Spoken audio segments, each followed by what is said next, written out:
Long before the rise of Rome or the spread of Christianity, a powerful and enigmatic people carved their legacy into the heart of ancient Europe, the Celts. Picture a world where warriors painted themselves blue before battle, where Druids performed rituals shrouded in secrecy, and where entire societies thrived without written records, leaving behind only whispers in the wind and ruins half buried by time. These were the Celtic tribes, a civilization so vast their influence stretched from the misty highlands of Scotland to the sun-drenched coasts of Turkey. Yet despite their reach, so much of their story remains hidden, locked away in the earth or lost to the centuries. What if I told you that some of history's greatest puzzles, baffling artifacts, unexplained monuments, even whispers of forgotten magic, trace back to these mysterious people? Think of the towering stone circles like Stonehenge, whose origins still spark debate, or the eerie bog bodies perfectly preserved for thousands of years, their deaths steeped in ritual. The Celts left us no chronicles, no grand histories penned in their own words. Instead, they speak through symbols, through the silent testimony of gold torques and iron swords, through the tales their enemies wrote about them, often distorted by fear or admiration. But today, we're pulling back the veil. Over the next few minutes, we'll uncover 25 hidden secrets of the Celtic tribes, secrets that challenge what you thought you knew about ancient Europe. From their astonishing advances in metalworking to the chilling truth behind their feared headhunting practices, from the real purpose of their sacred groves to the surprising connections they shared with cultures as far away as Egypt. This isn't just a journey into the past, it's a detective story piecing together fragments of a world that refused to be forgotten. So settle in, because by the end of this, you'll never look at history or the echoes of the Celtic world still alive today the same way again. Among the greatest mysteries left behind by the Celts is their strange and beautiful writing system, Ogham. Unlike the flowing scripts of Rome or Greece, Ogham is stark, composed of straight lines carved into stone or wood, each cluster of notches representing a different letter. But here's what makes it truly fascinating. Every character is named after a tree. Birch, alder, willow. These weren't just symbols but living connections to the natural world the Celts revered. Some scholars believe Ogham wasn't merely an alphabet but a sacred code, a way for Druids to encode knowledge or mark territory in a language only the initiated could understand. The origins of Ogham are hotly debated. Some argue it emerged as early as the 1st century, possibly inspired by contact with the Roman Empire, while others insist it's far older, a purely Celtic invention with roots in prehistoric symbolism. Most inscriptions have been found in Ireland, Wales, and Scotland, often on standing stones or near ancient burial sites, but the real puzzle, many of these markings remain untranslated. Some are simple names or territorial claims, but others, like the cryptic messages carved into remote cliffs, defy interpretation. Were they prayers, warnings, or something far more mysterious? What's striking is how Ogham reflects the Celtic worldview. Trees weren't just resources, but kin oaks embodied strength, used symbolized death and rebirth. By weaving their language into the forest, the Celts may have been binding their words to the very land they held sacred. Yet this system, so tied to nature, eventually faded as Latin took hold.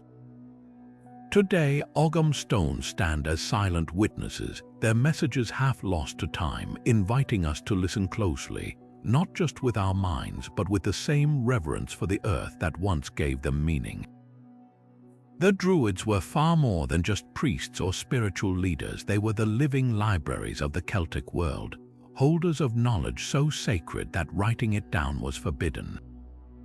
Imagine an entire civilization's wisdom passed down through generations, memorized word for word in songs, chants, and intricate oral traditions. This wasn't just about keeping secrets, it was about power. By controlling access to knowledge, laws, medicines, astronomy, even the secrets of the afterlife, the Druids maintained their authority in a society that valued spoken oaths over written records. Julius Caesar, who encountered the Druids during his conquest of Gaul, wrote that their training could take 20 years. Young initiates studied in hidden forest sanctuaries, learning to recite vast genealogies, legal codes, and celestial prophecies without a single written note. But why this resistance to writing? Some believe it was a deliberate choice to keep their knowledge from falling into enemy hands or to preserve its sanctity. After all, spoken words carried magic in Celtic culture. A poem could curse or heal, a druid's chant might summon storms. Writing to them may have felt static, lifeless, a poor vessel for wisdom that needed to breathe. When Rome turned its might against the Druids, burning their sacred groves and outlawing their practices, something irreplaceable vanished. The Romans saw them as a threat not just for their resistance, but for their ability to unite tribes under a shared spiritual banner. With their suppression, entire lineages of knowledge disappeared. Herbal remedies lost to time, star charts that predicted harvests, rituals that bridged the human and divine. Modern scholars piece together fragments from Roman accounts or later Irish manuscripts, but these are echoes of a richer truth, yet hints of their forbidden knowledge linger. The Druids' obsession with the natural world, plants, animals, the movement of the heavens, suggests a sophistication rivaling ancient Greece or Egypt. Pliny the Elder wrote of their reverence for mistletoe cut with golden sickles during precise lunar phases. Their understanding of the solstices, evident in monuments like Newgrange, hints at advanced astronomy.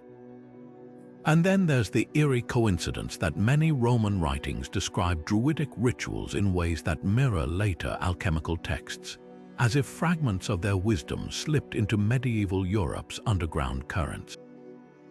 What truly died with the last Druids wasn't just facts or rituals, but a way of thinking, one where knowledge was alive, woven into the land itself. Today, we scramble to reconstruct their world from scattered clues, but some doors, once closed, may never fully open again. To the Celts, the world we see was only half the story. Beyond the veil of everyday life lay the Otherworld, a realm neither heaven nor hell, but a shimmering parallel existence where time flowed differently, where heroes feasted endlessly, and where the dead walked alongside the undying. This wasn't some distant afterlife, it was a place you could stumble into, often by accident. Myths tell of mortals lured through hidden doorways, a sudden fog, a fairy mound glowing at twilight, or a lake that parted to reveal towers of glass. Once there, a single bite of otherworld food or a sip of its wine could bind you to that realm forever, twisting what felt like days into years back home. The entrance to this realm wasn't random. Burial mounds like Newgrange in Ireland, older than the pyramids, weren't just tombs, they were thresholds, their narrow passageways aligned with solstice sunbeams flooding the inner chambers with light. To the Celts, this wasn't just ceremony, it was an invitation. The dead were thought to journey to the otherworld, but the living could sometimes follow, especially during liminal moments, dawn, dusk, or festivals like Samhain, when the walls between worlds grew thin. Even the landscape whispered of these portals. Lakes, caves, and certain oak groves were treated as sacred because they blurred the line between realms. But the Otherworld wasn't just a Celtic invention. Scholars see echoes of it in later fairy folklore. The Irish Shea, the Welsh Tylwyth Teg, beings who dwelled in hills and demanded respect. Offerings left at ancient mounds, from butter to coins, hint at a lingering fear that these spirits could cross over, and the tales, they're uncanny. Take Oisin, the warrior who spent what felt like weeks in the Otherworld with his fairy love, only to return and crumble to dust when his foot touched earthly soil 300 years had passed in his absence. What's chilling is how these beliefs may explain some of archaeology's oddest finds. Bog bodies, those eerily preserved Celtic victims, often show signs of ritual-killing throat cuts, bound limbs. Some scholars argue these weren't just executions but offerings, sent to the Otherworld as messengers or to appease its rulers. Even the Celts' famed head hunting takes on new meaning. Skulls were kept as trophies not just for war, but because the head was thought to house the soul, a bridge between worlds. The Otherworld wasn't merely myth, it was a mirror held up to Celtic fears and hopes, a place where kings proved their worth, where love defied time, where death wasn't an end but a crossing. Today, when you hear old warnings about disturbing fairy rings or feel a chill near ancient ruins, you're brushing against a belief system that once saw magic as real as moonlight, a world where the unseen was always terrifyingly near. Deep in the peat bogs of northern Europe, the earth has kept its dead in a state so perfect it defies belief. These are the bog bodies Celtic men and women preserved for over 2,000 years, their skin still leathery, their hair intact, even their last meals lingering in their stomachs. But what makes them truly unsettling isn't just their preservation, it's how they died. Bound hand and foot, strangled, stabbed, or bludgeoned, these weren't victims of random violence. Their deaths were ceremonies, deliberate acts steeped in a belief system so foreign to us that we're still piecing it together. Take Toland man, found in Denmark with a noose still around his neck. His face is so serene he might be sleeping, yet the woven rope tells another story. Or Lindo man, discovered in England, his body showing signs of a brutal triple killing. Throat slit, skull fractured, and drowned in the bog for good measure. These weren't executions of criminals as Roman accounts might suggest. Forensic evidence hints at something darker. Traces of hallucinogenic plants in their systems, manicured nails, even hair styled before death. These people were prepared, almost honored, before being offered to the marshes. Why would the Celts do this? One prevailing theory points to kingship rituals. In a society where rulers were tied to the land's fertility, a failed harvest or drought might signal the gods' displeasure, demanding a royal sacrifice. Some bog bodies show signs of high status, well-nourished, with no evidence of hard labor. Could they have been deposed kings or volunteers chosen to restore balance? Another clue lies in their placement. Many were laid near tribal borders or at watery crossroads, liminal spaces, like the otherworld thresholds we discussed earlier. Then there's the bogs themselves. To the Celts, these weren't just wastelands but sacred sites, where the line between life and death blurred. The acidic water which halted decay might have been seen as a gateway. Objects thrown into bogs, gold torques, cauldrons, even butter, suggest offerings meant to appease deities, but the bodies, they're different. The way some were pinned down with stakes implies a fear they might return, as if their spirits carried a message too dangerous to let loose. Modern science reveals even stranger details. Toland man's last meal was a gruel of barley and flax, eaten 12 hours before death, a ritual fast. Lindo man's manicured hands suggest he never worked a field. And the overkill multiple methods of execution hints at a belief that one death alone wasn't enough to seal the pact. What chills the bones is how these practices echo across cultures. The Inca sacrificed children on mountain peaks, the Aztecs offered hearts to the sun. The Celts, it seems, had their own covenant with the unseen. But where other civilizations left temples, the Celts left corpses, silent witnesses to a faith written not in stone but in skin and shadow. When you stand before a bog body in a museum today, you're not just seeing a preserved cadaver. You're staring into the face of a belief so potent it demanded the ultimate price, and so mysterious we may never fully understand the terms of the bargain. At first glance, Celtic knots appear to be nothing more than beautiful, looping patterns, decorations carved into stone, woven into jewelry, or painstakingly inked onto ancient manuscripts.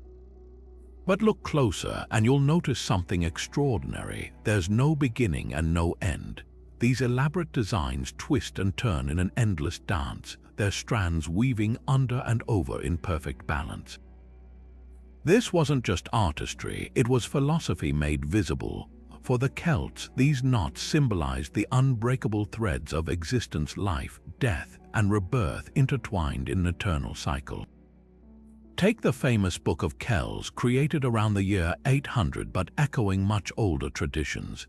Its pages glow with intricate knotwork framing biblical scenes, but the patterns themselves whisper of a far older belief system. Some scholars argue these designs predate Christianity, rooted in the Celtic reverence for nature's unending rhythms, seasons turning, rivers flowing, the spiral of time itself. The knot's never-ending loops mirrored their view of the soul's journey, no true death, only transformation.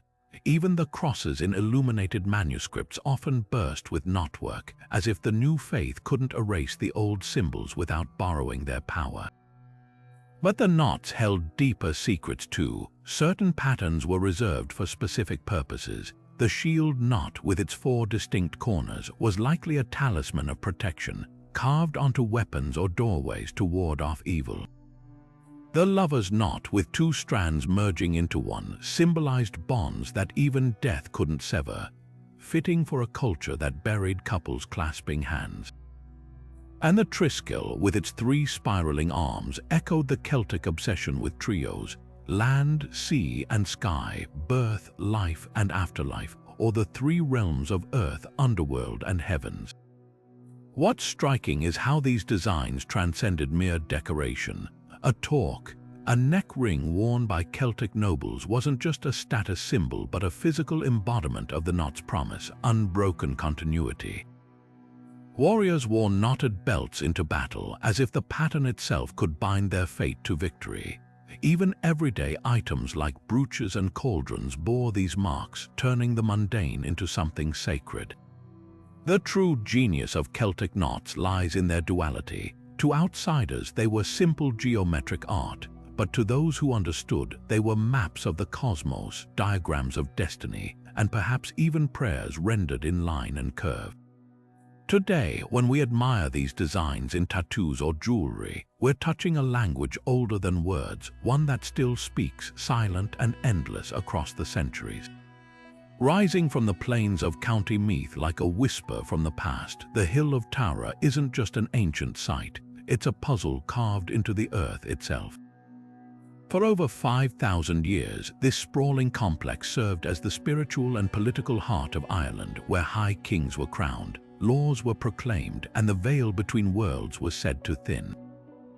But Tara's true power lies in something far more mysterious: its precise alignment with the cosmos.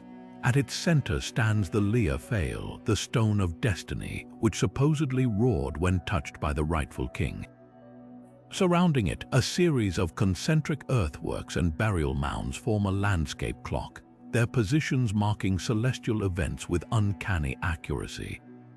The most striking feature is the Mound of the Hostages, a Neolithic passage tomb older than the pyramids. Its narrow entrance frames the sunrise on 2 critical days, Imbolc and Samhain, the festivals that heralded the changing seasons. To the Celts, these weren't just calendar dates but moments when the otherworld seeped into our own. Legends say that on Samhain, the hillside glowed with spectral fires, and the spirits of ancestors walked among the living. Even the name Tara hints at its duality, derived from Team Hair, meaning a place of wide vistas, but also echoing the word for portal. Archaeologists have uncovered stranger clues. Beneath the royal enclosures lie hidden underground chambers, some aligned with the winter solstice sunrise. Gold and bronze artifacts found nearby bear intricate designs mirroring constellations, suggesting the site doubled as an observatory. But here's the twist: Tara's astronomical alignments don't just track the sun and moon. Some earthworks point to the rising of specific stars, like Aldebaran, which marked the start of the Celtic year. This level of precision implies generations of sky watchers, their knowledge passed down through Druidic lineages now lost to time. The hill's role in kingship rituals adds another layer of intrigue. Ancient texts describe the Fes Temro, a sacred ceremony where the new king symbolically married the land itself, ensuring fertility and prosperity. If he ruled unjustly, the land would revolt, crops would fail, rivers would dry. The Leofeil's alleged roar wasn't mere legend but a divine endorsement, binding ruler and realm in a covenant older than memory.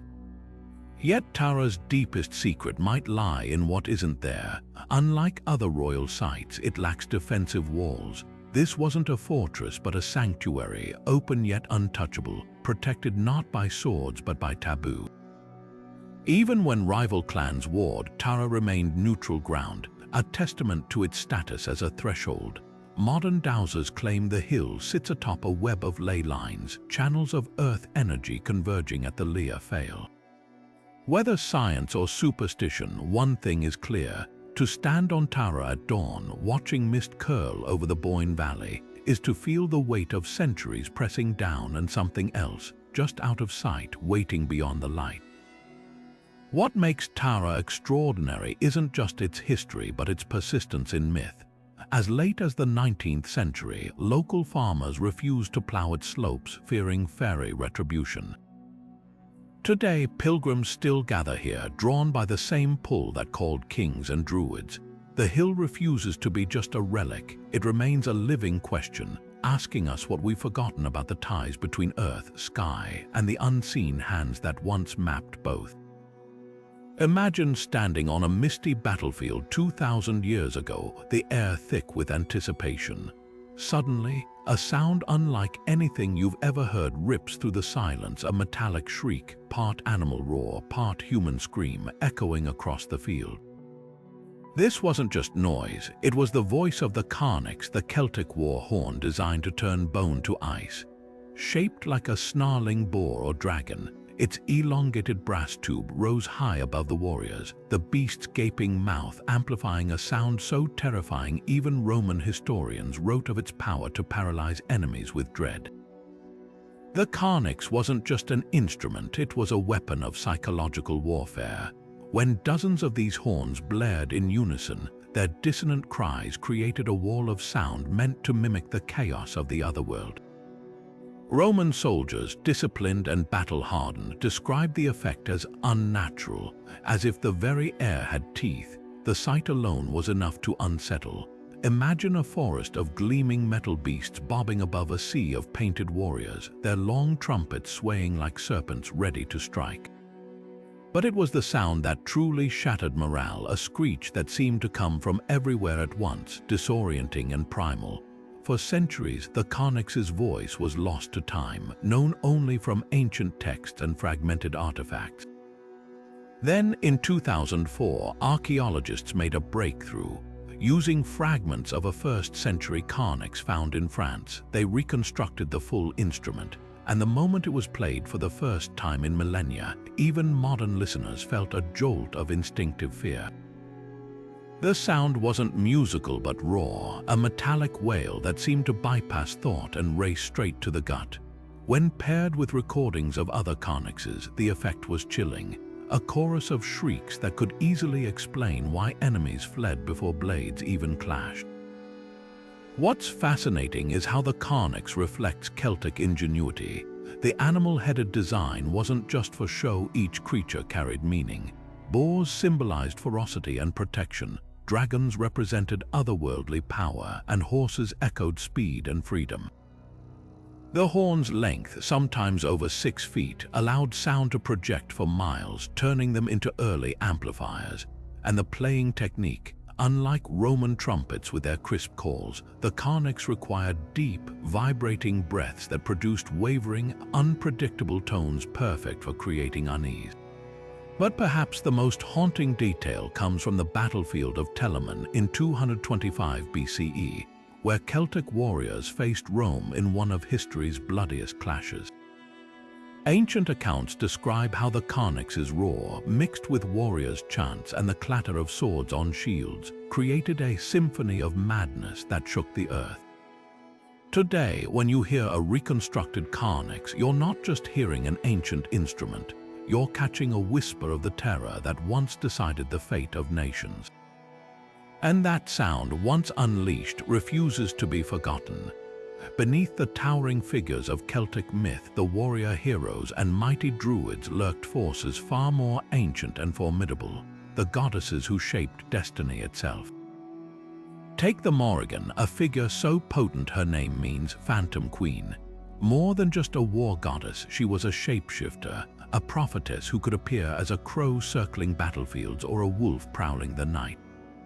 When the legendary hero Cuchulainn ignored her warnings, she watched his downfall with cold precision, weaving fate like thread. Yet the Morrigan wasn't merely about destruction. She governed sovereignty, the sacred bond between ruler and land. Kings who failed her tests found their reigns crumbling, a reminder that power, to the Celts, flowed through feminine hands long before swords were drawn. Then there's Brigid, whose influence was so enduring Christianity couldn't erase her, it absorbed her.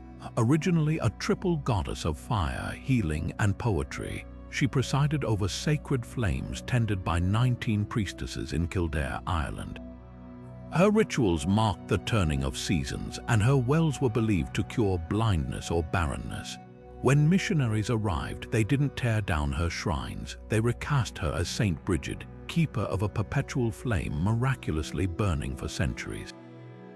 Even her feast day, Imbolc, survived as Candlemas proof that some forces are too deeply rooted to vanish. But not all goddesses transitioned so smoothly. Sulis, worshipped at the thermal springs of Bath in England, demanded vengeance. Cursed tablets tossed into her waters, over 100 found, invoked her wrath against thieves and betrayers. When Romans built a temple there, they called her Sulis Minerva, but her essence remained untamed. Modern visitors still sense it, the water's heat, the whispers of old anger in the steam. What's haunting is how these deities reflect Celtic views of femininity, not passive but fiercely active. Bone, who risked drowning to create the river Boyne by defying a forbidden well. Epona, the horse goddess adopted even by Rome's cavalry, galloping across empires with no origin story but Celtic whispers. Their tales weren't just myths, they were maps of a world where women held the keys to life, death, and the mysteries between. Christianity's spread didn't just obscure these goddesses, it fractured their meanings.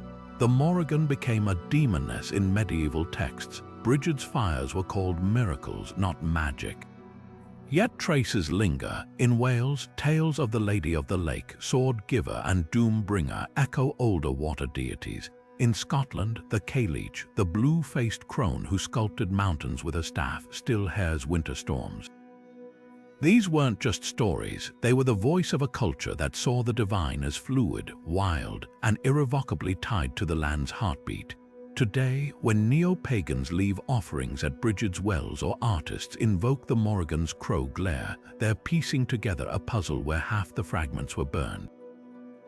But the fire, it seems, never fully goes out. Somewhere between saint and sorceress, between hymn and howl, the goddesses wait, not forgotten but remembering. Long before carved pumpkins lit up doorsteps and children whispered, "Trick or treat," the Celts marked the end of harvest with a festival so potent its echoes still linger in our Halloween traditions. Samhain, pronounced Samhain, wasn't just a celebration, it was a night of profound danger and possibility. Falling on the eve of November 1st, this pivotal date straddled the boundary between light and dark, summer and winter, the living and the dead.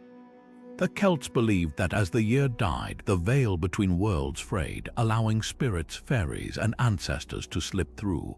But this wasn't a time for passive fear. It was a night of fierce rituals designed to negotiate with the unseen. Bonfires roared at the heart of Samhain, their flames serving as beacons and barriers. Communities gathered around these fires not just for warmth but for purification. Cattle were driven between twin blazes to cleanse them of evil influences, while families extinguished their hearths only to relight them from the communal fire, a symbolic rebirth. The ashes held power too. Scattered over fields, they were thought to ward off frost and famine. Yet the fires also served another purpose. Their light revealed what the darkness might hide. Divination flourished on Samhain, with young people peeling apples to read the future in their spiraling skins, or staring into water basins to glimpse their destined loves. Even something as simple as tossing nuts into the flames could decide fate. If they burned quietly, a marriage would prosper. If they crackled, betrayal loomed. Masks and disguises played a startling role in these rites. Far from today's playful costumes, Celtic villagers donned animal skins and grotesque visages to confuse malevolent spirits. If the dead walked among them, better to blend in than be recognized. This birthed the earliest trick-or-treating, but with a darker twist. Offerings of food and milk were left outside homes to appease restless ghosts, while those who refused might find their livestock cursed or crops blighted. The line between honor and extortion was thin, just as the veil itself. When Christianity spread across Celtic lands, the church couldn't root out Samhain's power. Instead, it rebranded the festival as All Hallows' Eve, folding its rituals into new traditions.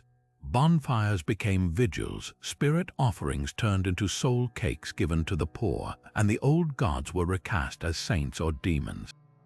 Yet the essence remained, a night when the ordinary rules suspended, when the past pressed close, and when firelight flickered against things just beyond sight. What's chilling is how many modern Halloween customs unwittingly preserve these ancient acts. Jack-o'-lanterns, originally turnips carved to trap wandering spirits. Bobbing for apples, a remnant of love divination. Even our unease around black cats traces back to Celtic beliefs about shape-shifting familiars. Samhain never truly ended, it adapted, its bones still visible beneath Halloween's festive skin. To light a candle on October 31st isn't just whimsy. It's the echo of 1,000 fires burning against the dark, a signal to the unseen that we remember what once was sacred. Buried beneath the damp soil of Ireland, wrapped in layers of secrecy, the Broiter hoard gleamed untouched for centuries until a farmer's plow struck gold in 1896. What he unearthed wasn't just treasure, it was a riddle cast in precious metal, a miniature boat with oars so delicate they could bend with a breath. A torque so finely twisted it seemed woven by gods. Collars, bowls, and a lunula, a crescent-shaped necklace that mirrored the moon. Together, these artifacts formed one of the most exquisite Celtic gold hoards ever discovered, their craftsmanship unmatched in the ancient world. But why were they hidden, and why, of all places, at the edge of a windswept field overlooking the sea? Theories about hoards like Broiter split into two compelling camps. Some scholars argue they were votive offerings, gifts to the gods, buried where earth and water met, those liminal spaces the Celts held sacred. The boat, after all, might represent Manannán mac Lir, the sea deity whose favor could mean calm voyages or drowning storms. Throw gold into the ground and you bought more than luck. You sealed a pact with forces beyond human control. Other hoards found in rivers and bogs support this idea, swords bent beyond use, cauldrons dented intentionally, as if rendering them unfit for mortals so they'd serve only the divine.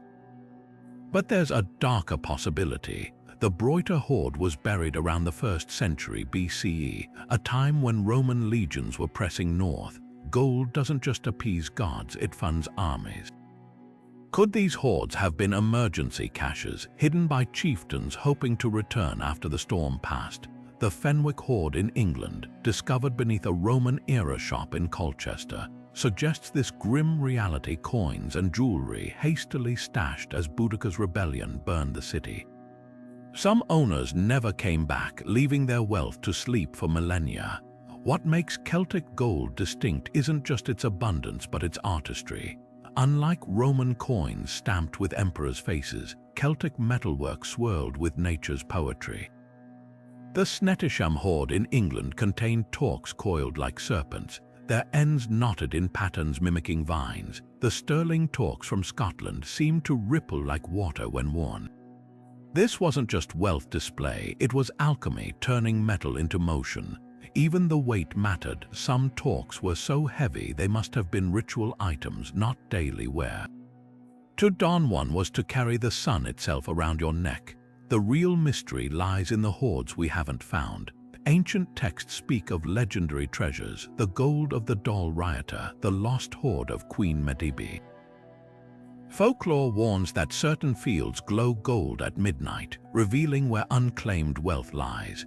Modern metal detectors still turn up surprises, like the 1,500-year-old pendant found in a Welsh field in 2022. Its garnet still blood red.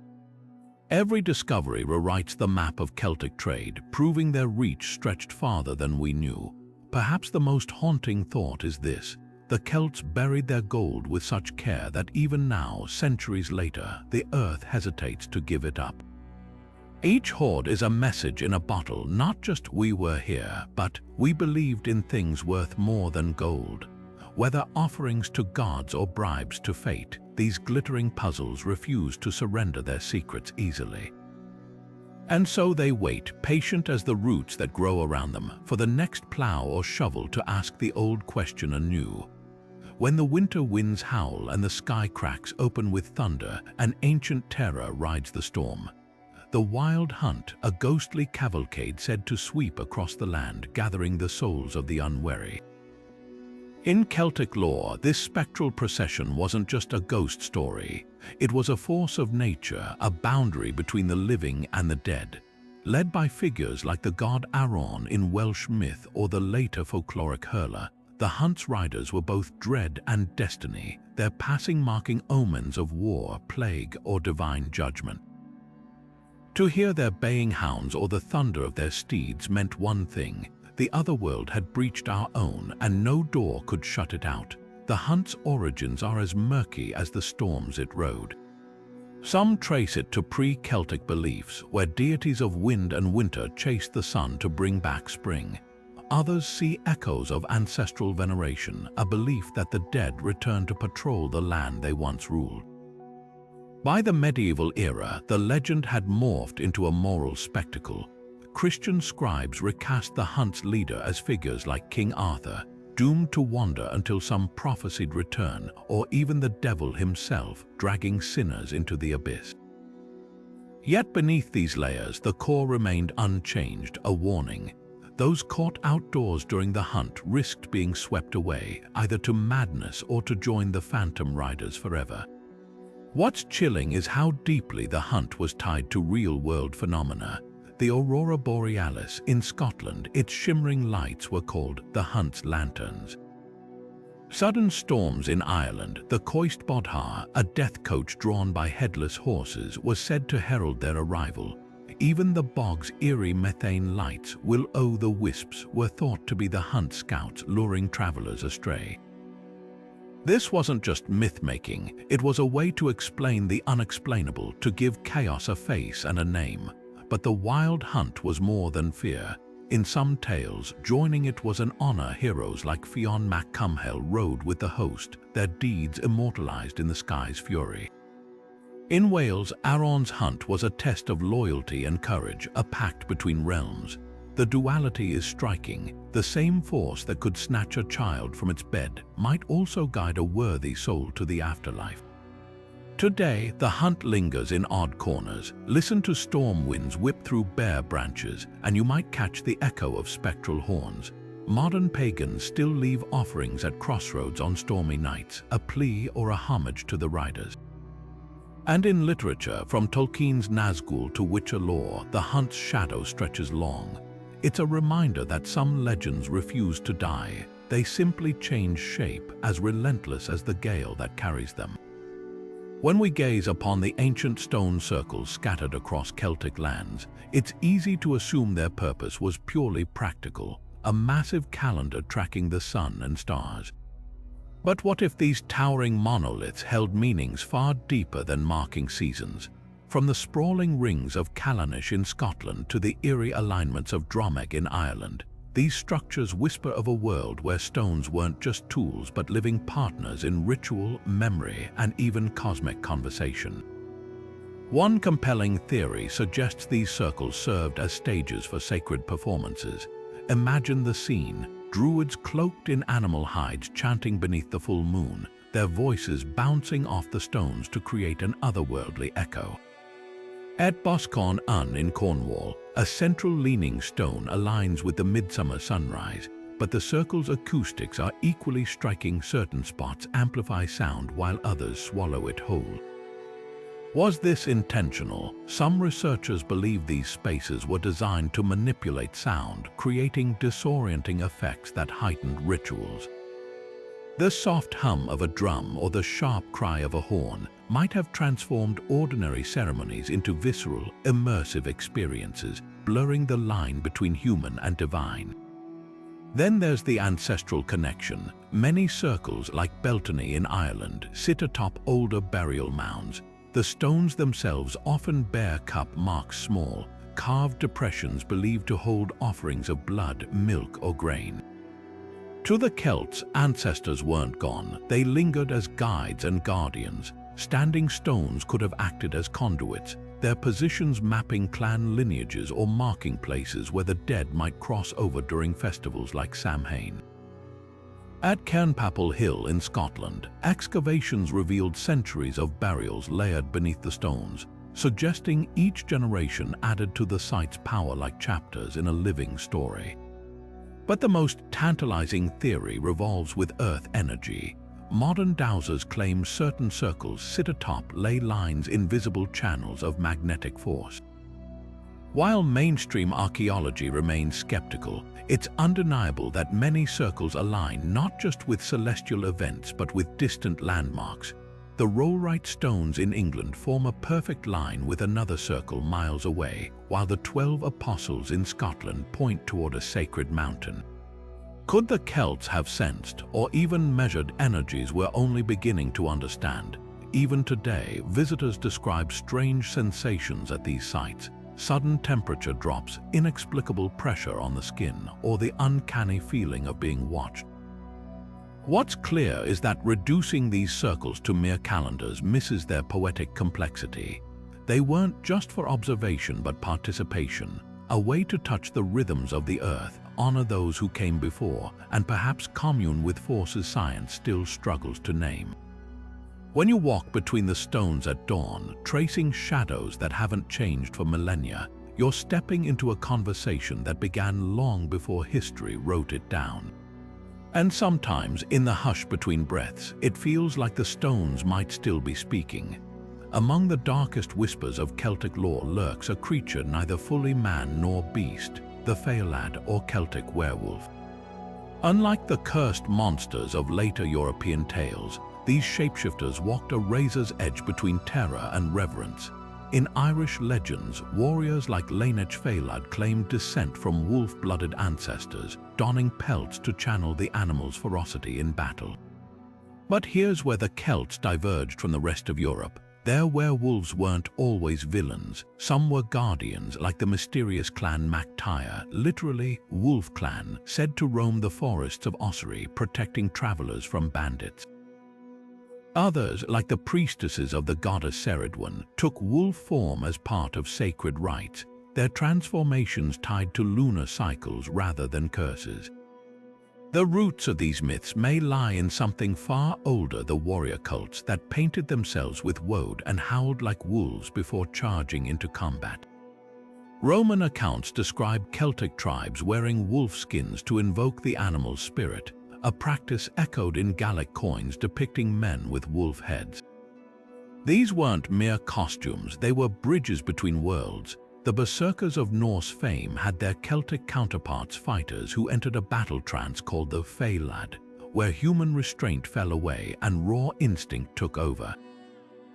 Archaeologists have even uncovered Iron Age burials where warriors were interred with wolf teeth and claws, talismans to carry that ferocity into the afterlife. Yet Celtic werewolf lore carries a haunting twist. While French and German legends often portrayed lycanthropy as a punishment, think the beast of Gavorden, the Celts saw it as a double-edged gift. In the Welsh tale of Math Fab Mathonwy, the sorcerer Gwydion transforms his nephew into a wolf not to harm him, but to teach him the language of beasts. The Scottish Wulva was a gentle, fish-giving creature, more spirit than monster. Even the terrifying King of the Werewolves from medieval Irish texts ruled a pack with eerie intelligence, his human mind intact behind golden eyes. What's startling is how these stories reflect Celtic views of nature. Wolves weren't just predators but kin guides between the seen and unseen. When Christianity arrived, these nuanced tales were flattened into warnings. The once sacred Fealad became demonized, their rituals recast as heresy, but fragments survive. In remote pockets of Brittany, elders still speak of the Bysclavrit, a noble werewolf who wore his human skin by day. And in Ireland, some believe the howls on certain nights belong not to animals, but to those who refuse to surrender the old ways. The Celtic werewolf's legacy lingers in unexpected places. From the wolf-head standards carried into battle by ancient chieftains to the modern fantasy trope of the noble shapeshifter, these myths remind us that the line between human and beast was never as solid as we pretend. Perhaps that's the most unsettling truth of all. The wolf isn't just out there in the dark. It's in us, waiting for the right moon, the right chant, the right moment to step through the veil. The image of the Celts as isolated barbarians huddled in misty forests couldn't be further from the truth. Beneath the surface of their warrior culture thrived something far more sophisticated, a web of trade routes so vast they connected the peat bogs of Ireland to the sun-baked markets of the Mediterranean. While Rome built its famed roads, the Celts mastered rivers, mountain passes, and most surprisingly, the open sea. Their merchants didn't just barter, they moved entire economies, dealing in goods that ranged from the practical to the exotic. Take salt, for instance, a humble commodity to us, but to the ancient world it was white gold. Celtic miners in Hallstatt, Austria, dug deep into the earth, extracting salt crystals that preserved meat, healed wounds, and even served as currency. This wasn't small-scale labor. The mines stretched for miles, their tunnels lit by flickering torches, the walls etched with symbols we still struggle to decipher. But salt was just the beginning. Baltic amber, that golden fossilized resin, found its way into Celtic workshops from Denmark to Turkey, transformed into beads and amulets that glowed like captured sunlight. The journey of a single amber piece reveals their reach, dug from Nordic shores, traded down the Vistula River, passed through Celtic middlemen along the Danube, and finally arriving in the hands of Etruscan nobles who prized it as highly as gemstones. Even more astonishing, shipwrecks off the coast of Brittany prove the Celts didn't just rely on overland routes. Their sturdy, hide-covered vessels braved Atlantic storms to transport tin from Cornwall, a metal so crucial for bronze, making that Mediterranean empires depended on it.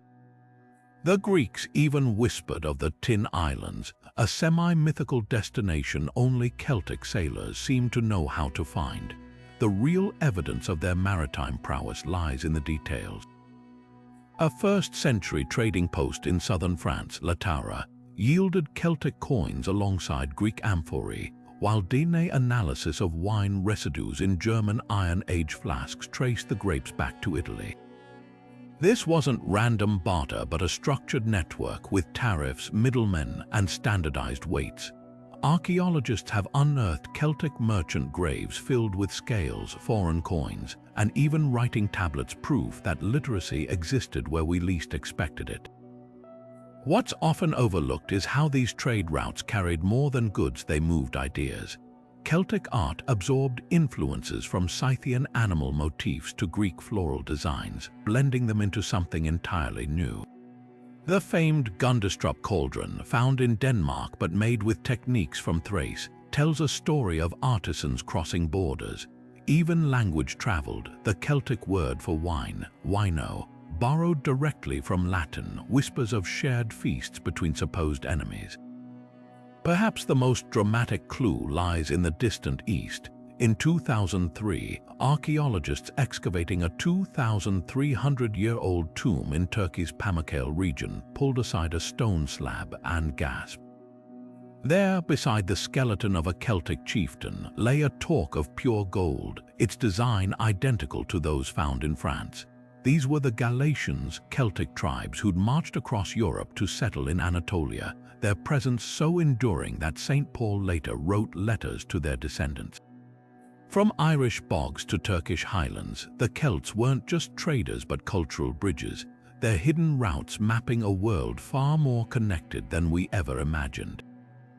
For centuries, the heartbeat of Celtic knowledge didn't pulse in written scrolls or carved tablets. It thrived in the minds of bards, trained in secret schools where history, lore, and legend were memorized with razor precision. These weren't just poets strumming harps for entertainment. They were living archives, their verses encoding everything from land disputes to genealogies stretching back generations. The training was brutal. A master bard might spend 20 years perfecting hundreds of intricate poems, each syllable placed like a stone in a sacred circle. Forget a single word and the chain of memory could snap, erasing truths no parchment would ever preserve. But why such devotion to oral tradition? The answer lies in power. Unlike written records, which could be burned or altered by conquerors, the bardic schools safeguarded Celtic identity in a form no army could destroy. A Roman legion might raise a village, but as long as one bard survived, the stories lived on. Their verses weren't just art, they were legal contracts, historical records, and moral codes rolled into one. In Ireland, the Brehon laws, a complex system governing everything from property to marriage, were passed down entirely through poetic recitation.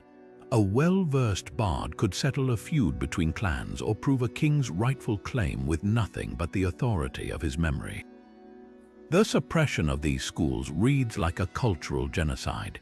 When Christianity swept through Celtic lands, the new religious authorities saw the bards as rivals. Their knowledge, rooted in pagan traditions, threatened the church's monopoly on truth. By the Middle Ages, bardic schools were outlawed across much of Europe, their teachers branded as sorcerers, their students scattered. In Wales, Edward I ordered the destruction of bardic texts during his conquest, while in Scotland, the Statutes of Iona in 1609 expressly forbade the training of bards, severing a lifeline to the past. Yet whispers survived. A handful of Irish manuscripts, like the 12th century Book of Leinster, contain fragments of older oral traditions, genealogies of kings, myths of shape-shifting gods, even medical remedies. These texts, often transcribed by Christian monks with one foot in both worlds, are palimpsests, pagan knowledge barely concealed beneath biblical gloss. The Welsh triads, cryptic lists grouping historical events in threes, hint at a mnemonic system used by bards to jog their vast memories. And in Scotland, the Carmana Gaedlica, collected in the 19th century from elderly Gaelic speakers, preserves charms and incantations that might have once been bardic curriculum. The most tantalizing survivals are the techniques themselves. Modern researchers analyzing ancient Celtic poetry have uncovered intricate metrical patterns, internal rhymes, alliterative cascades that acted as error-correcting codes. A bard reciting the debility of the Ulstermen, for example, couldn't swap oak for ash without breaking the verse's structure. This wasn't just artistry, it was neuroscience avant la lettre, using rhythm and sound to etch words into the brain. What's tragic is how much irreplaceable knowledge evaporated when the last master bards died without heirs. Imagine losing an entire civilization's case law because no one could recite it anymore. Yet in odd corners, the old ways cling. Some traditional Irish Sínchai storytellers still practice memory feats, and Welsh Eisteddfodau festivals keep strict meter poetry alive. When you hear a folk singer belt out a ballad with 50 verses, unchanged for centuries, you're hearing the ghost of the bardic school's proof that some voices refuse to be silenced, even by fire and sword. The real secret isn't just what they remembered, but how they made forgetting impossible. Long before Bram Stoker's Dracula cast his shadow over Transylvania, the Celts whispered of their own blood-drinking horrors, creatures not born of foreign soil but rooted deep in their own burial mounds. Take the Deagdú, Ireland's Red Thirst, a spectre far more tragic than any fanged aristocrat. Her story begins not with a curse but with a broken heart. Betrothed to a cruel chieftain against her will, this unnamed maiden wasted away pining for her true love. When death claimed her, the earth itself seemed to recoil. She rose from her grave, her lips as red as the dress she was buried in, stalking the night to drain the life from her greedy father and abusive husband. But unlike the soulless monsters of later lore, the Dear Gdu wasn't inherently evil. She was wronged, and her vengeance was poetic justice, a warning etched in blood about the consequences of stolen autonomy. What sets Celtic vampire myths apart is their intimate tie to the land. Eastern European vampires often emerged from generic sinners or plague victims, but Celtic undead had specific triggers. Disturb a burial cairn, and you might unleash a furious revenant like the Scottish Beopen Sith, a spectral woman who danced with travelers only to sink her talons into their throats. Neglect funeral rites, and the dead might return as the Welsh Gerach Y, Ribbon, a hag whose wails foretold death.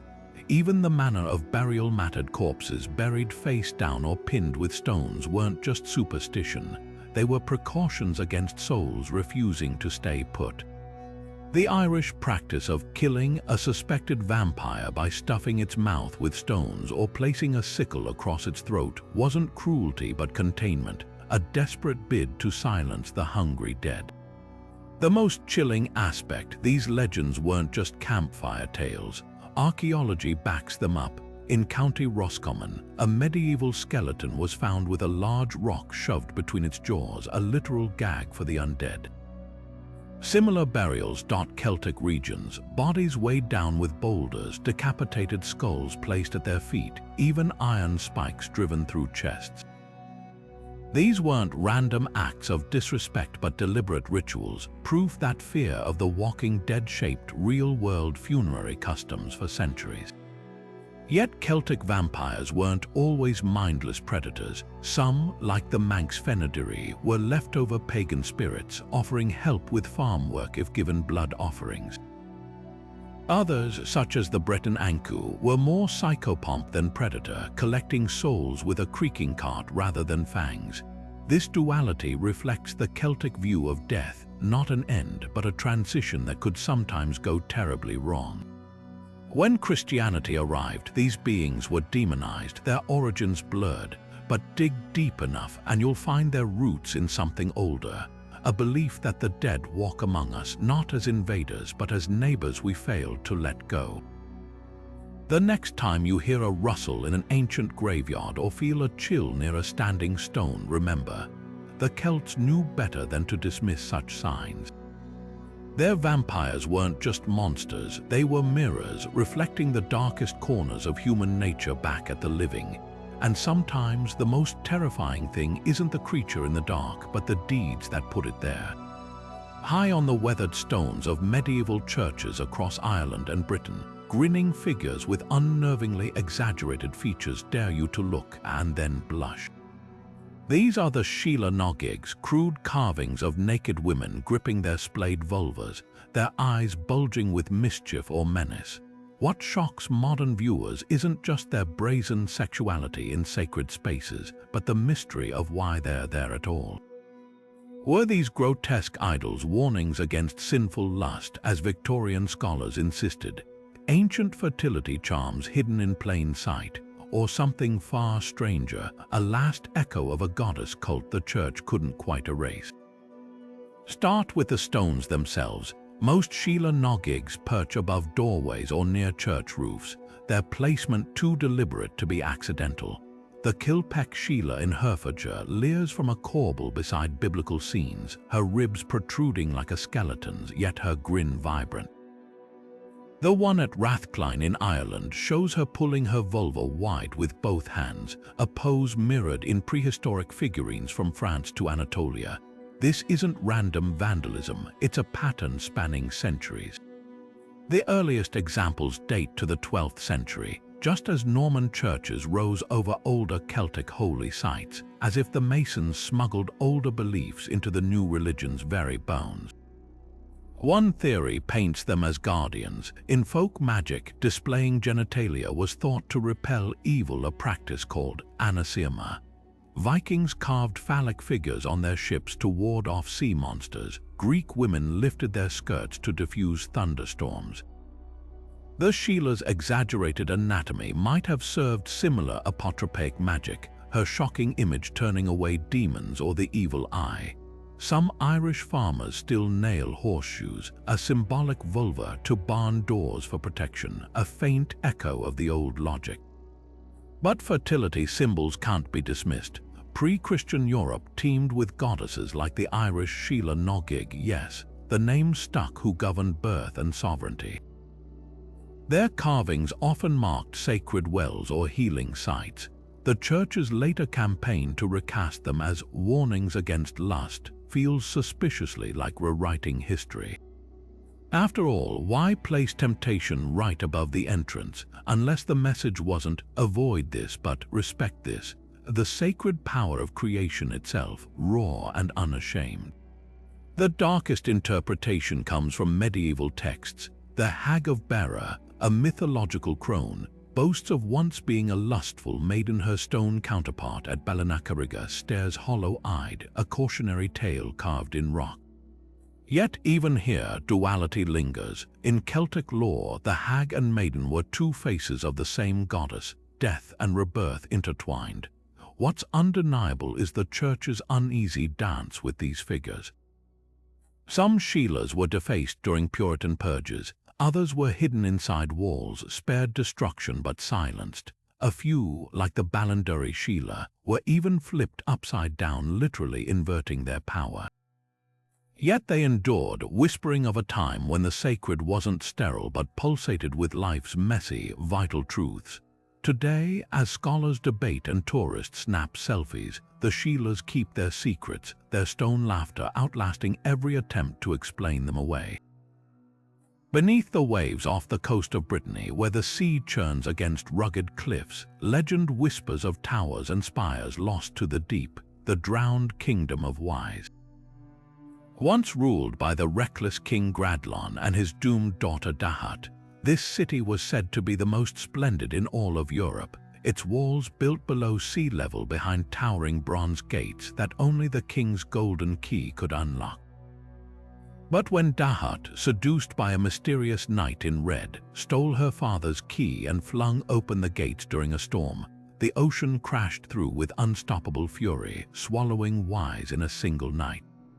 Gradlon escaped on his magical horse Morvark, but Dahat was dragged beneath the waves, transformed into a siren whose cries still haunt fishermen on foggy mornings. This isn't just fantasy. Celtic lore is riddled with sunken cities, from the Welsh Cantre Gwaelod, a lush land lost when a negligent guardian left a well overflowing, to the Irish legend of Lough, formed when a spring burst open to punish a careless chieftain. What's striking is how these tales mirror real geological events. Around 6,000 years ago, rising sea levels flooded Doggerland, a vast plain connecting Britain to Europe, displacing entire communities. The Celtic penchant for coastal settlements made them vulnerable to tsunamis and storms, trauma that might have crystallized into cautionary myths. Archaeologists have even found submerged stone structures off Scotland's Orkney Islands and in Wales' Cardigan Bay, potential inspirations for the stories. Yet there's another layer to these flood legends. The Celts viewed water as a boundary between worlds, and drowning wasn't just death, it was transformation. Wise's fate echoes moral allegories about hubris and divine retribution, themes shared with Atlantis and the biblical Sodom. Dahat's siren form reflects a Celtic belief that the drowned became liminal beings, neither fully dead nor alive. Even the location of Wise shifts in retellings, sometimes placed in Douarnenez Bay, where fishermen still pull up oddly carved stones, or near the Isle de Seine, a tidal island that vanishes under high waves, a literal disappearing act echoing the myth. Modern sonar scans have added fuel to the mystery. Strange geometric shapes dot the seafloor near Brittany, though silt and currents make confirmation difficult. In Ireland, the discovery of a 4,000-year-old fish trap deep in Galway Bay proves humans once lived where water now reigns. Whether Wise was a real city or a collective memory of loss, its legacy endures. Breton sailors once claimed to hear church bells ringing beneath the waves on calm days, a haunting reminder that the past never truly sinks, it waits just out of sight for the tide to turn. On a night when the air hummed with the promise of summer, the aging warrior Fionn mac Cumhaill prepared to wed Grain, the fiery daughter of the High King. But as the feast roared on, Grain's gaze locked not on her betrothed but on the young warrior Diarmuid, his face marked by a love spot placed there by the goddess of youth. What happened next would become one of Celtic lore's most heartbreaking tales of passion-defying duty, a story so potent it would echo through the ages as the blueprint for Tristan and Isolde. With a courage that shook the hall, Grain slipped a sleeping potion into every cup except Diarmuid's. When the last guest slumped over, she confronted him with an ultimatum: flee with her or face her vengeance. Bound by the sacred laws of hospitality, and perhaps already ensnared by the same magic that marked his face, Diarmuid had no choice but to obey. Their flight across Ireland became a tapestry of near misses and desperate hiding, Fionn's wrath dogging their steps like winter shadows.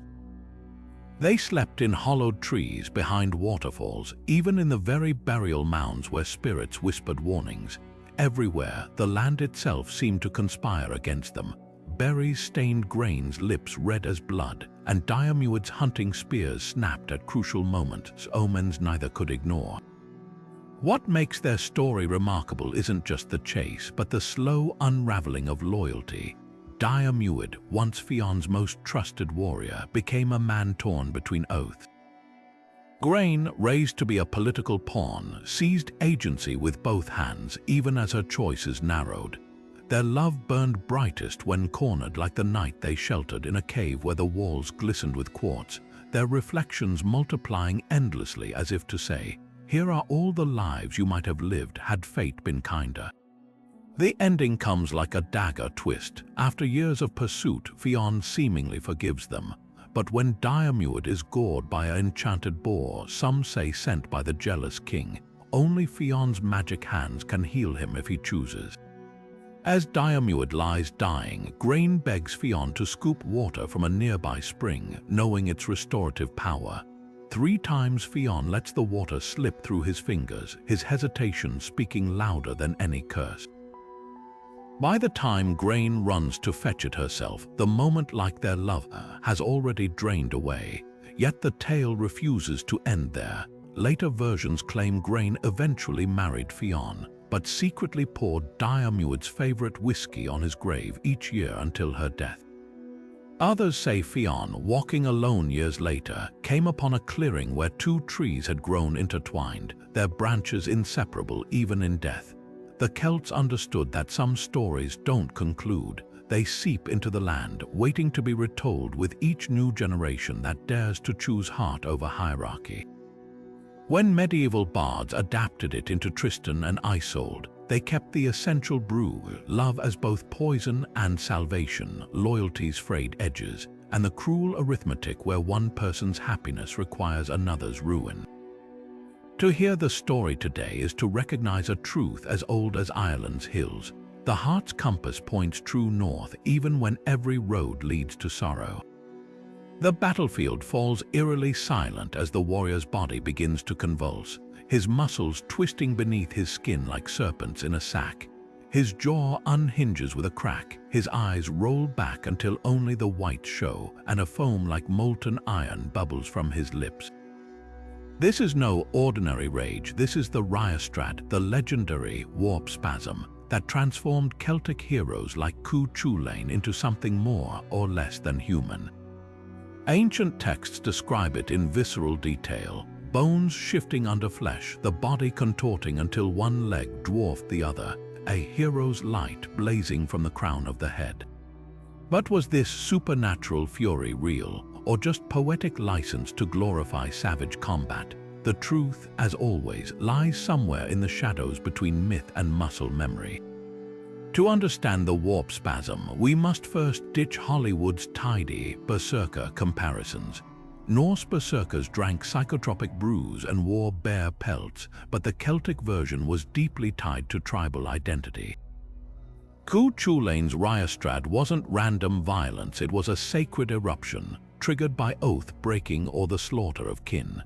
Irish manuscripts even specify that his spasm had 3 phases: first the trembling, then the monstrous distortion, and finally the reddening where his hair stood erect, each strand tipped with blood.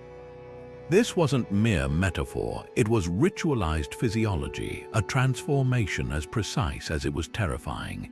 Modern scholars offer competing theories. Some argue the descriptions mirror hypothyroidism or epilepsy conditions that could cause bulging eyes and muscle spasms.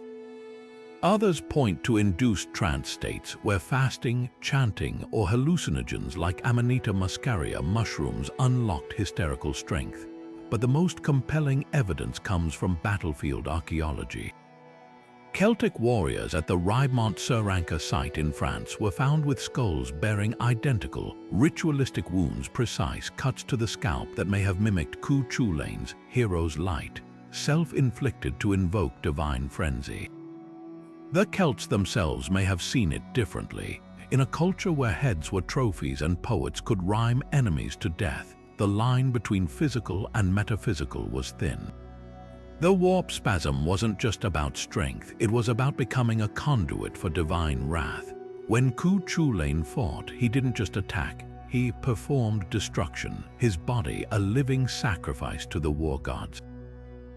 Even his death scene chills the blood. Mortally wounded, he ties himself to a standing stone so he can die on his feet, his final spasm so fierce it shatters the rock behind him. What lingers isn't just the horror of these accounts, but their uncanny echoes in later warrior cults. The Scottish Esginish or the Welsh Nida both describe battle trances where fighters moved faster than thought. Even the Roman historian Tacitus wrote of Celtic tribes who fought naked and maddened, their bodies tattooed with lunar symbols that pulsed in sync with their heartbeats. Whether drug-induced, psychologically jarring, or something far older, the warp spasm refuses to be dismissed as mere legend. It whispers that in the right or wrong conditions, the human body can rewrite its own rules, turning flesh into a weapon too terrible to behold. Perhaps the final clue lies in the word itself. Ryostrad doesn't just mean spasm. It translates closer to torque or twist, the same term used for the sacred neck rings Celtic nobles wore. A torque was circular yet dynamic, static yet full of tension, just like the warrior caught between man and myth. When the last spasm faded and the battlefield fell still, what remained wasn't just corpses but a question. Had they witnessed a man breaking his limits or something stepping into our world through him? The answer, much like Cu Chulain's contorted form, may never fully straighten. When the first Christian missionaries crossed into Celtic lands, they carried more than just scripture, they carried a dilemma. How do you convert a people whose gods are woven into every river, tree, and stone? The answer wasn't eradication but alchemy, a slow, subtle blending of faiths that birthed something entirely new. Take Brigid, the fiery Celtic goddess of poetry, smithcraft, and healing. Rather than demonize her, the church canonized her as Saint Brigid, keeper of a sacred flame said to burn for centuries in Kildare. Her feast day, February 1st, the same as Imbolc, the pagan festival welcoming spring. The message was clear, the old ways weren't erased, they were baptized. This fusion pulses through Ireland's landscape. Holy wells once dedicated to local spirits became sites of Christian pilgrimage, their waters still believed to cure ailments. The Well of Tobernault in Sligo, for instance, was originally a Druidic site where offerings were left for the god Crom Cruach. Today, pilgrims tie ribbons to nearby trees, a practice older than the cross now standing there. Even the Irish cross tells a hybrid story. Its circle isn't just artistic flair but the sun symbol of the pagan god Lugh, seamlessly merged with the crucifix. The syncretism went deeper than symbols. Monks meticulously transcribed ancient Celtic myths, preserving tales of the otherworld while sprinkling them with Christian morality. The Voyage of Bran, a pre-Christian story of a sea journey to paradise, resurfaces in the Navigatio Sancti Brendani, where the hero becomes Saint Brendan sailing to the promised land. The monsters stayed, the moral lens shifted. Nowhere is this duality more vivid than in the Carmina Gaelica, a 19th century collection of Hebridean prayers and charms. Among hymns to the Virgin Mary linger invocations to the kindly ones, a euphemism for fairies, and spells for blessing livestock that wouldn't be out of place in a Druid's repertoire. The peasants who recited these words saw no contradiction. To them, holiness was a spectrum, not a binary. The most tantalizing evidence lies in what wasn't erased. In Cornwall, the medieval play Origo Mundi stages biblical creation with Celtic giants helping God shape the earth. Welsh churches carved green men, faces sprouting vines, into their pews, pagan symbols of rebirth nestled beside saints. Even Halloween, with its disguised roots in Samhain, was rebranded as All Hallows' Eve, its bonfires and divination games intact under a thin Christian veneer. What emerges isn't a conquest but a conversation, one where both sides left fingerprints. The Celts didn't abandon their gods, they gave them new names, new roles, and in doing so ensured their survival. When a modern pilgrim kneels at Brigid's Well or a farmer marks Beltane with a cross of primroses, they're touching a thread that stretches back millennia, proof that faith, like water, finds its own level, seeping through cracks and carving new paths through stone. Off the fog-shrouded coasts of Brittany and Ireland, sailors whisper of vessels that glide without wind, their sails tattered but never decaying, their decks crowded with figures who never speak. These are the Celtic ghost ships, omens of doom, lost souls, or perhaps doorways to the otherworld.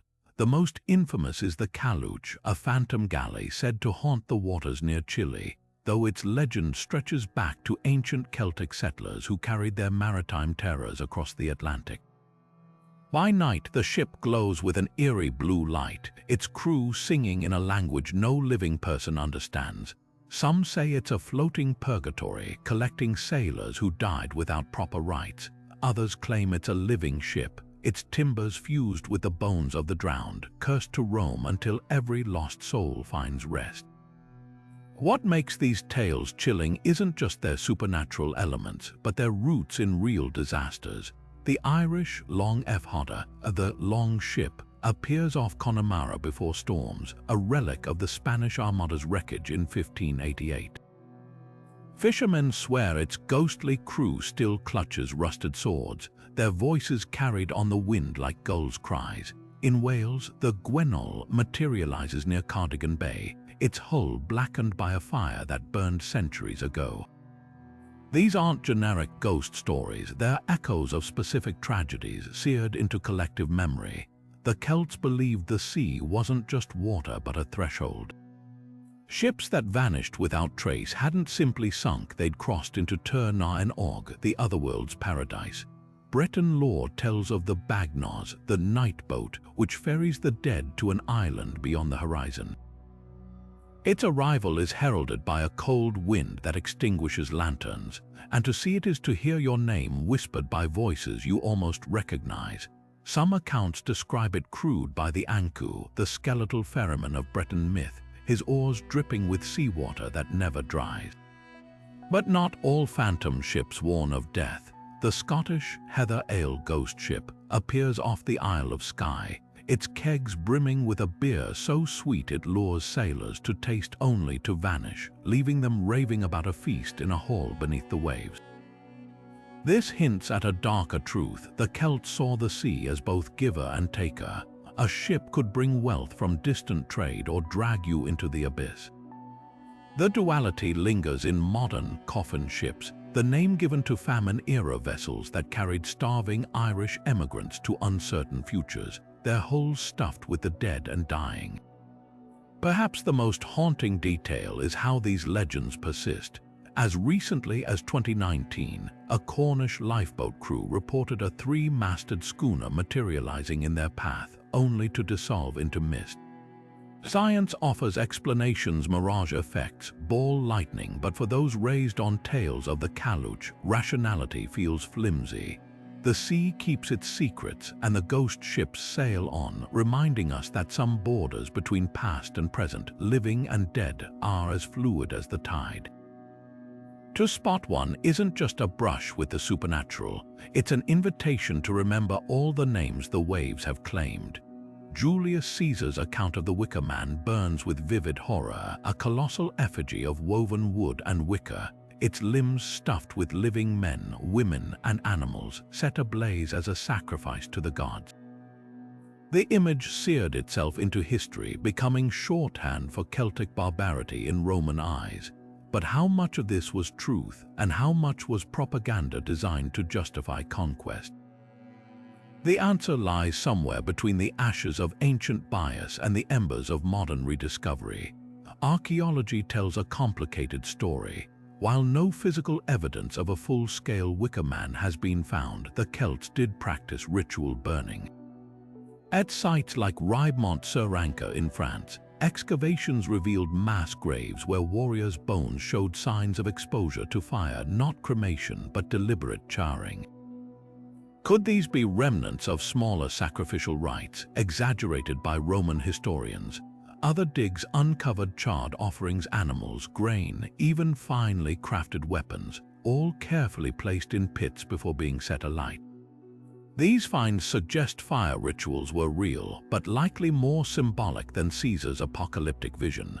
The Romans had motive to embellish. Conquest thrives on dehumanization, and nothing justified brutal campaigns like painting the Celts as monstrous pagans. Strabo, another Roman writer, claimed Druids used divination by watching human entrails twitch, a claim eerily similar to propaganda used against Rome's other enemies. Yet the Celts themselves left no written rebuttal, their oral traditions silenced by time. Modern neo-pagans have reclaimed the Wicker Man, stripping away Roman sensationalism. In some reconstructions, the effigy holds only offerings, herbs, cloth, written prayers, its burning a metaphor for releasing intentions to the universe. The annual Burning Man festival, though not Celtic, echoes this idea, destruction as renewal, yet controversies linger. A 2019 Irish Arts Festival planned a Wicker Man event, only to cancel it after outcry over cultural insensitivity. The line between homage and historical distortion remains razor-thin. Perhaps the deepest secret of the Wicker Man isn't about ancient brutality, but about power, who gets to write history and why. The flames Caesar described may have been real, but their light was twisted to cast shadows where nuance should have been. Today, when we see those same flames reinterpreted in film or ritual, we're not just watching wood burn. We're seeing the long afterglow of a story that refuses to be consumed completely. Beneath the rolling green hills of Britain lie the ghostly outlines of cities that once thrived, great Celtic strongholds now reduced to faint scars on the landscape. These were the oppida, sprawling fortified settlements that served as the beating hearts of tribal power, trade, and culture long before Rome stamped its roads across the land. Take Danebury in Hampshire, its massive concentric earthwork still visible today. At its height, this hill fort held hundreds of roundhouses, its granaries bursting with grain and its workshops producing weapons fine enough to rival any Roman smiths. But by the 1st century BCE, Danebury burned, its gates shattered, its people gone. The charred bones found in its wells tell a grim story, not of gradual decline but of sudden, violent erasure. Maiden Castle in Dorset suffered a similar fate, though its scale was staggering, the size of 50 football pitches, its ramparts towering like waves frozen in earth. Walking its serpentine entrance today, you can feel the psychological genius of its design. Attackers would have to navigate a deadly gauntlet exposed to arrows and spears from above. Yet even this masterpiece of defense fell when Rome's legions arrived. Excavations revealed Roman ballista bolts embedded in skeletons, evidence of a brutal, one-sided siege. But here's the twist: many Celtic oppida weren't destroyed by Rome at all. Some, like Hodge Close in Yorkshire, show signs of abandonment centuries earlier, their gateways deliberately blocked from within. Were these acts of ritual closure a way to kill a settlement so no enemy could claim it? Or did climate shifts and failing crops force tribes to migrate, leaving their stone bones to the wind? The mystery deepens when you consider what these cities left behind. At Cadbury Castle in Somerset, linked by local lore to King Arthur's Camelot, archaeologists found Mediterranean pottery and Middle Eastern glass amid the ruins. This wasn't some isolated backwater, it was a node in a vast trade network, yet no chronicles record its fall. The silence speaks volumes about how much Celtic history was lost or deliberately silenced. Even the names of these places are often guesses. Maiden Castle comes from the Old English Maidun, meaning strong hill, but its Celtic name died with its people. What's haunting is how these sites were sometimes repurposed. The Romans built villas atop conquered oppida, a symbolic erasure of tribal identity. Later, medieval Christians erected churches on the same spots, as if to consecrate ground once deemed pagan. Yet the land remembers. At Old Oswestry in Shropshire, farmers still avoid ploughing certain areas, muttering about fairy forts and bad luck, a folk memory of boundaries older than written history.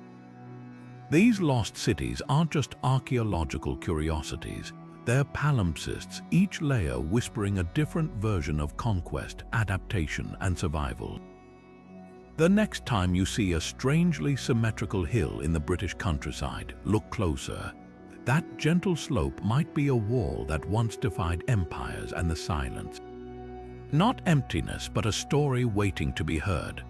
On a lonely hill in Anglesey, Wales, as Roman torches burned the last sacred grove, an old Druid raised his voice not in despair but in prophecy. His words, preserved in fragments by medieval scribes, foretold a time when the Celtic spirit would rise again, not through sword or fire, but through memory. "They will bury our bodies," he whispered, "but our breath will linger in the wind, our words in the stones, until the day the children remember." What sounded like a dying man's defiance became an eerie roadmap for revival centuries later. Fast forward to the 1800s, when Welsh coal miners began unearthing strange artifacts, carved stones, twisted talks, and feeling an odd kinship with the hands that had shaped them. Around the same time, Irish scholars painstakingly reconstructed nearly lost dialects from fading manuscripts, while Breton fishermen swapped tales of the Ankou as if their grandparents had personally met the death omen. This wasn't mere nostalgia, it was the prophecy unfolding. The Druid hadn't predicted a literal resurrection, but a cultural reawakening, a reclaiming of identity stripped by empires. Nowhere is this more visible than in language. Cornish, declared extinct in the late 18th century, now echoes in classrooms and pubs, revived by descendants who refused to let the final word die. In Scotland, Gaelic road signs reappear where English once dominated, and in Brittany, festivals boom with the hypnotic pulse of badrons and bombards, instruments once banned by French decrees. Even the old gods have crept back, not as superstition but as symbols. Brigid's cross hangs in Dublin cafes alongside Wi-Fi passwords, while neo-Druids gather at Stonehenge not as tourists but as pilgrims. The most striking fulfillment of the prophecy, though, lies in the land itself. Reforestation projects in Ireland deliberately plant native oaks where Druids once harvested mistletoe. Welsh farmers leave corners of fields untilled, honoring the old belief that spirits dwell in uncut grain. These acts aren't just ecological, they're sacraments, a silent dialogue between past and present. When protesters in Scotland dressed as the Cailleach to block a dam project, they weren't wearing costumes, they were invoking a covenant older than Parliament. Yet the prophecy's true genius was its ambiguity. The children wouldn't just be blood descendants, but anyone who listened. Today, Japanese musicians compose for the Celtic harp, Argentinian dancers reinvent the Sean Nos, and Montana blacksmiths forge Ogham inscribed blades. The Druid didn't specify whose hands would carry the torch, only that the light would return, As you walk away from these 25 secrets, remember, the Celts never truly vanished. They retreated into the cracks of history, waiting for a world ready to hear their stories anew. That's the real secret whispered on that smoking hillside, not a prediction, but a promise. Some silences aren't empty, they're gathering strength. From mystical Ogham inscriptions whispering through the trees to the haunting prophecies of a dying Druid, these 25 hidden secrets reveal a Celtic world far richer than the stereotypes of blue-painted warriors and simple hill forts. Each discovery peels back another layer, proof that the Celts weren't just fierce fighters but master metalworkers who shaped gold into liquid sunlight, astronomers who tracked the heavens with uncanny precision, and philosophers who encoded eternity into endless knotwork. Their legacy isn't merely in the artifacts they left behind, but in the questions that still hang in the air like morning mist over Tara. Were the bog bodies willing messengers to the gods? Did the carnyx's scream really unnerve Roman legions? And what truths did the Druids carry to their graves when Rome silenced their sacred groves? This journey through the shadows of history doesn't just rewrite what we know, it redefines how we see the connections between ancient cultures and our own lives. The Sheila Knock gigs grinning from church walls remind us that spirituality and sensuality once intertwined freely. Samhain's embers still glow in our Halloween bonfires, and the otherworld's echoes linger in every ghost story told by flickering light. Even the Wild Hunt, with its thunder of phantom hooves, warns us that some boundaries between past and present, myth and memory, are more porous than we dare admit. So, which mystery captured your imagination?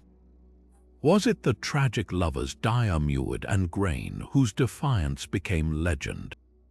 The lost gold of the Broiter hoard, buried as either offering or ransom? Or perhaps the eerie precision of Celtic stone circles, aligning not just with solstice suns but with something deeper, an understanding of the Earth's hidden rhythms? Share your thoughts below. These stories were meant to be passed on, just as the bards once carried them across generations. For those hungry to delve deeper, the trail doesn't end here. Walk the winding paths of Newgrange at dawn, where winter sunlight still floods a tomb older than the pyramids. Trace your fingers over Ogham stones in County Kerry, their grooves speaking a language half-remembered. Or lose yourself in the Carmina Gaedlica, where Christian prayers and pagan charms entwine like ivy on an ancient oak. The Celts may have left no chronicles, but their secrets are still waiting in the land, the legends, and the quiet spaces between what history recorded and what the heart never forgot. The greatest mystery of all, how much more remains to be uncovered when we listen closely enough to hear the past breathing.